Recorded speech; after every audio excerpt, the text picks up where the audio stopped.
Today is May the 6th. What's the most important thing? Let's find out together as we read stories from Tuesday of Passion Week.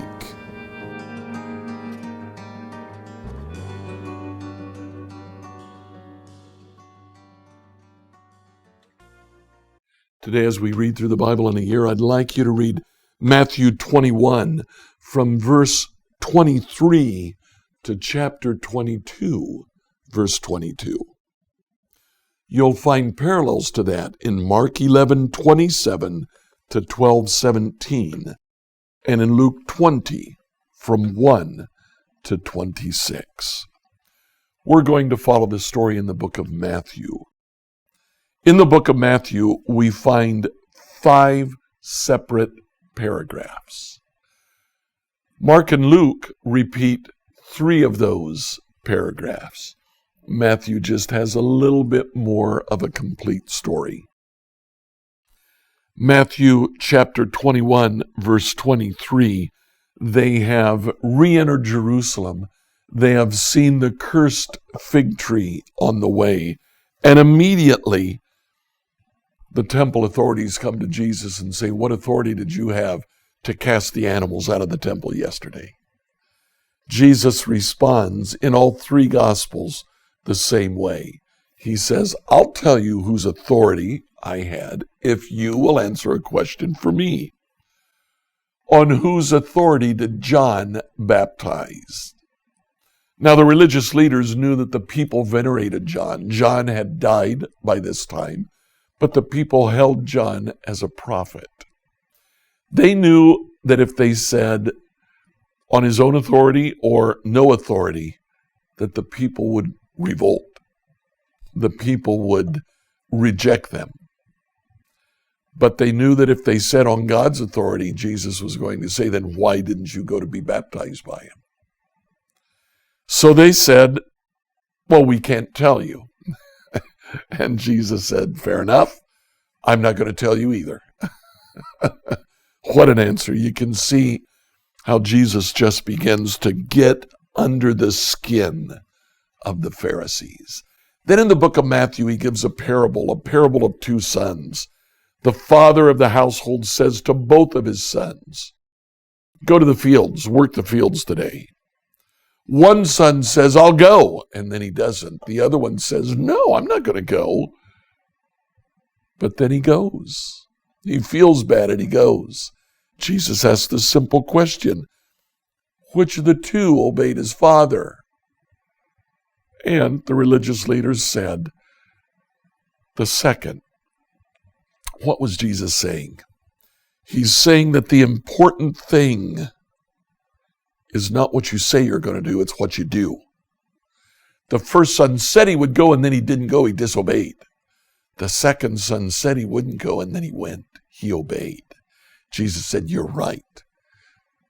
The most important thing is not lip service, it's obedience."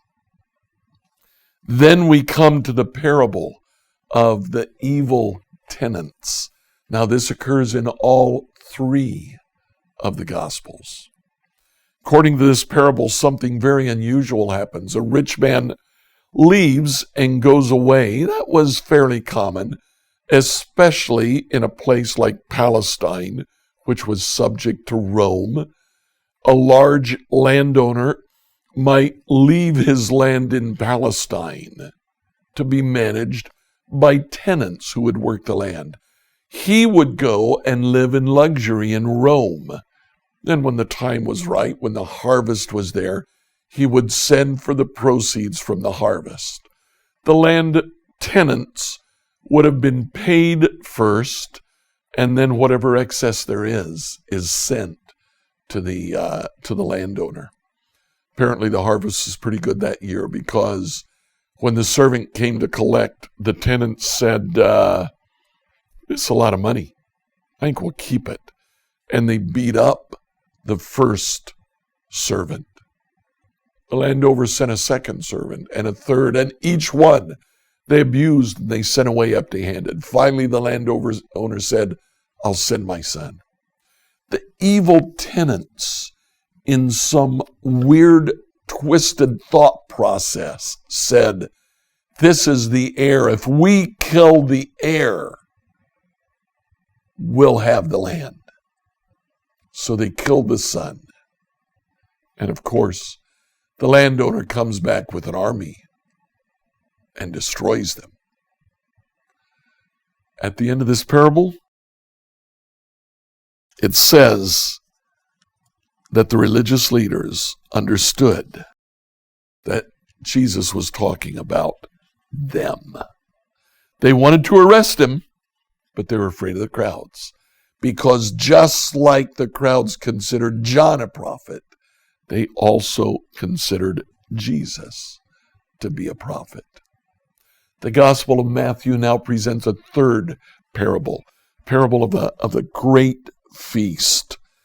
This doesn't occur in the other two, or it occurs in a different context than the other two. But apparently, on that Tuesday, Jesus used this occasion to talk again about the great feast.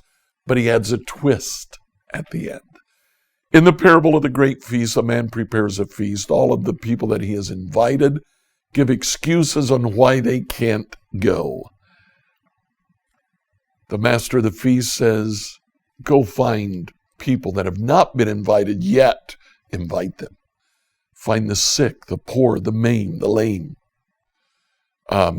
They do, and they come. And there's a wonderful feast. But the twist at the end, one is attending. The master would typically give guests a special robe to wear, and everybody had the robe except for this man. This man had broken into the feast to eat. He could have been invited. He could have worn the clothes, but apparently he didn't want to rely on the king. So he broke in to take what he thought he could. The master says, bind him and cast him out. All of this represents the Pharisees, the religious leaders of the day. We end this section talking about taxes for Caesar. They come to Jesus and they try to get him to say something that would be unpopular. They have two coins. They have a temple coin, which bears no image, and they have a Roman coin, which bears the image of Caesar. And they say to Jesus, is it right for us to pay tax to Caesar, or should we pay tax to the temple? Jesus, recognizing what they were doing, says, well, whose image is on that coin from Rome? They look and they say, it's Caesar's. He says, oh, well, it must belong to him then. Why don't you give it back to him? But give to God that which bears the image of God. What bears the image of God? Each and every single person.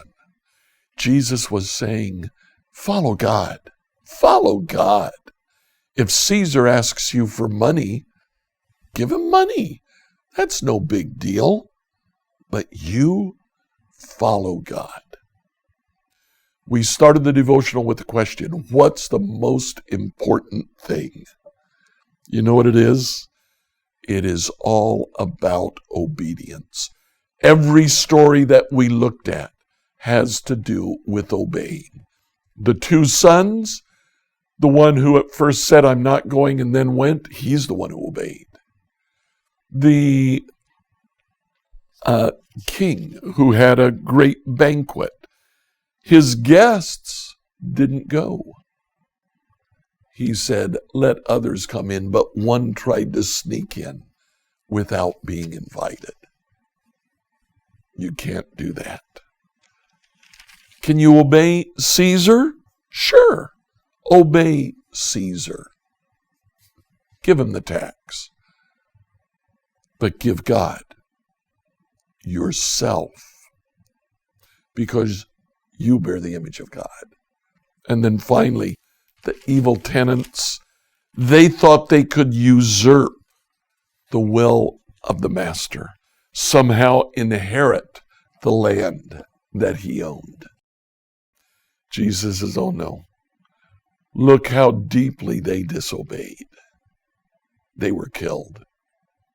The religious leaders and the Pharisees knew that Jesus was talking about them. But you know, he's talking about all of us. He's telling us all the most important thing in our life is to obey. Like, follow, and subscribe to this devotional on whatever platform you used to listen to it. Email your questions to us at questions@becomehope.com. Enjoy this Sunday in your local church.